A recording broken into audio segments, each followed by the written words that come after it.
नमस्ते, आदाब, सत श्री अकाल। मैं आपका होस्ट अफरोज कुरैशी और आप देख रहे हैं प्रगति न्यूज सबसे आगे। मरकजी वजीर व बीजेपी के रियासती सदर जी किशन रेड्डी और बीजेपी के राज्यसभा रुकन डॉक्टर लक्ष्मण ने उर्स शरीफ दरगाह हजरत मोइनुद्दीन चिश्ती गरीब नवाज रहमतुल्लाह अलैह की मुनासिबत से अजमेर शरीफ के लिए चादर रवाना की। इस मौके पर साबिक रियासती BJP तर्जुमान Mir Firasat Ali बाखरी, doctor N Gautam Rao जिले सदर, पापा राव रियासती सेक्रेटरी, ई देवेंद्र रेड्डी कन्वीनर, महेश्वरम, शिफात अली खान और दीगर मौजूद थे। बीएसपी सरबराह मायावती ने आज अपनी सालगिरह के मौके पर लखनऊ में एक प्रेस कॉन्फ्रेंस से खिताब करते हुए समाजवादी पार्टी के साथ साथ बीजेपी को भी तनकीदों का निशाना बनाया। इस मौके पर इन्होंने ईवीएम और इंडिया ब्लॉक का जिक्र किया और ऐलान किया कि इनकी पार्टी बीएसपी पूरे मुल्क में अकेले ही लोकसभा इंतखाबात लड़ेगी। मायावती ने कहा कि इनकी पार्टी के जिन आधार को बरकरार रखना बहुत जरूरी है। इत्तेहाद का जिक्र करते हुए मायावती ने कहा कि इत्तेहाद बनाने से पार्टी को फायदा कम लेकिन नुकसान ज्यादा होता है और हमारा वोट फीसद भी कम होता है और दूसरी पार्टियों को फायदा होता है। इसलिए ज्यादातर पार्टियां बीएसपी के साथ इत्तेहाद में इलेक्शन लड़ना चाहती हैं। हमारी पार्टी अकेले लोकसभा इलेक्शन लड़कर बेहतर नताइज लाएगी। हम अकेले इलेक्शन लड़ते हैं क्योंकि इसकी आला क़यादत एक दलित के हाथ में है। इत्तेहाद बनाने से बीएसपी का पूरा वोट इत्तेहादी पार्टी को जाता है, जबकि इस इत्तेहाद का वोट खास तौर पर ऊंची जात का वोट बीएसपी को नहीं जाता। गोशामैल हलके के बीजेपी के मलऊन रुकन असम्बली राजा सिंह को एक बार फिर जान से मार देने की धमकी दी गई। नामालूम अफराद ने राजा सिंह को फोन करते हुए धमकी दी कि अगर वो श्री राम नवमी के मौके पर शोभा यात्रा निकालेगा तो इसको जान से मार दिया जाएगा। धमकी आमेज फोन कॉल मौसूल होने के बाद राजा सिंह ने मुतालिका पुलिस स्टेशन में शिकायत दर्ज करवाई। वाज़ेह है कि बीजेपी के मलऊन रुकन असम्बली की जानिब से हर साल श्री राम नवमी के मौके पर शहर हैदराबाद में शोभा यात्रा के नाम से जुलूस निकाला जाता है। रियासत तेलंगाना आदिलाबाद से ताल्लुक़ रखने वाली एक खातून सॉफ्टवेयर इंजीनियर सन्यासी बन रही हैं। 29 साला सॉफ्टवेयर इंजीनियर ट्विंकल कामदार ने ऐलान किया है कि वो जैन राहिबा बनेगी। आदिलाबाद में 2007 में जैन गुरु रामलाल जी महाराज की तालीमात से मुतासिर होकर खातून ने अरकान खानदान की रजामंदी से सन्यासी बनने का फैसला किया है। वो मध्य प्रदेश के जावा में इस महीने की 22 तारीख को दीक्षा महोत्सवम के बाद जैन राहिबा यानी सन्यासी बन जाएंगी।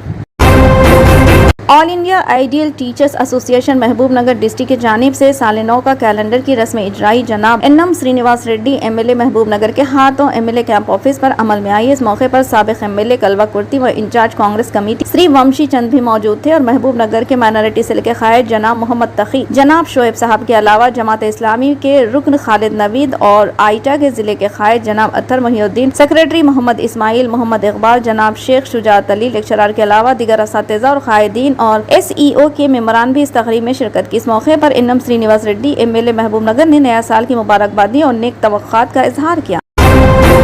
रियासत गुजरात में एक ड्राइवर को सड़क पर नमाज अदा करने पर गिरफ्तार कर लिया गया। बादशाह खान नामी ट्रक ड्राइवर के खिलाफ पुलिस ने ये कार्रवाई की है। पुलिस ने बताया कि सोशल मीडिया पर एक वीडियो वायरल जिसमें देखा जा सकता है कि ड्राइवर पालनपुर शहर के करीब एक चौराहे पर खड़े अपने ट्रक के आगे नमाज अदा कर रहा था। ये वाकया 12 जनवरी का है। खान ने अपना ट्रक रोका और नमाज पढ़ने लगे। इस दौरान किसी ने वीडियो रिकॉर्ड करके वायरल कर दिया, जिसके बाद पुलिस ने इनके खिलाफ मुख्तलिफ दफात के तहत केस दर्ज कर लिया और गिरफ्तारी अमल में लाई। राहुल गांधी ने मणिपुर से भारत जोड़ो न्याय यात्रा का आगाज किया। ये यात्रा मणिपुर के तुबल जिले के एक निजी मैदान से शुरू हुई। इससे पहले राहुल गांधी एक खुसूसी परवाज के जरिए दिल्ली से अम्फाल पहुंचे। दरअसल ये सफर पहले शुरू होना था, लेकिन धुंध और बर्फबारी की वजह से परवाज में ताखीर हुई, जिसके नतीजे में उन्हें तकरीबन आधा घंटा इंतजार करना पड़ा। भारत न्याय यात्रा जो जुमला 67 दिनों तक जारी रहेगी और इस यात्रा के तहत 100 लोकसभा हलकों का अहाता किया जाएगा। यह सफर जुमला 6700 किलोमीटर तक जारी रहेगी। मल्लिकार्जुन खड़गे और राहुल गांधी ने कौमी परचम लहराया और बाकायदा तौर पर यात्रा का आगाज किया। ये यात्रा 18 जनवरी तक आसाम पहुंचेगी। ये यात्रा मणिपुर से शुरू होते होते नागालैंड पहुंचेगी। वहां से वो आसाम का दौरा करेंगे। आज रात वो मणिपुर के सरहद पर वाक़े गांव खजामा में क़याम करेंगे। उसके बाद वो नागालैंड जाएंगे और कोहिमा में एक बहुत बड़ी रैली करेंगे। कांग्रेस पहले ही वाजे कर चुकी है कि ये इंतखाबी मुहिम नहीं है। इन्होंने ये नतीजा अक्स क्या कि राहुल गांधी मुल्क के पसमानदा तबकात की आवाज को सुनाने के लिए ये दौरा कर रहे हैं। इन्होंने इंकशाफ किया कि इनका मकसद सबको इंसाफ दिलाना है। मारूफ शायर मुनव्वर राना की सैकड़ों सोगवारों की मौजूदगी में तदफीन पीर को बाद नमाज ज़ोहर लखनऊ में अमल में आई, जिनका इतवार की रात दिल का दौरा पड़ने से इंतकाल हो गया। जुलूस जनाजा में सैकड़ों अफराद मौजूद थे। मशहूर गीतकार व मुसन्निफ जावेद अख्तर ने लखनऊ पहुंचकर मुनव्वर राना के जनाजे को कंधा दिया और कहा कि ये शायरी और उर्दू का बड़ा नुकसान है। मुझे इस बात का बहुत अफसोस है। ये नस्ल एक एक करके रुखसत हो रही है और इसकी तलाफी कभी नहीं होगी। इनकी कमी हमेशा के लिए रहेगी। इनकी शायरी मुतासिर कुन है। इनका अपना अंदाज तहरीर था। अच्छी शायरी लिखना मुश्किल मुश्किल है, लेकिन अपनी शायरी लिखना इससे भी मुश्किल है। मुख्तलिफ सियासी जमातों के कायदीन ने भी मुनव्वर राना के इंतकाल पर अपने गहरे रंज व मलाल का इजहार किया। समाजवादी पार्टी के सरबरा अखिलेश यादव भी मुनव्वर राना को खिराज अकीदत पेश करने के लिए इनकी रहायशगाह पहुंचे। अखिलेश यादव ने कहा, मुनव्वर राना मुल्क के एक अजीम शायर थे। बहुत कम ऐसे शायर है जो कई मौके पर इतने ज्यादा बोलते हैं। मैं दुआ करूंगा कि खुदा इनके खानदान को ये नुकसान बर्दाश्त करने की हिम्मत दे। मुनव्वर राना इतवार की शब 71 बरस की उम्र में दिल का दौरा पड़ने से इंतकाल कर गए। राना जो तवील अरसे से बीमार थे, संजय गांधी पीजीआई में दाखिल थे। पीर को उन्हें लखनऊ के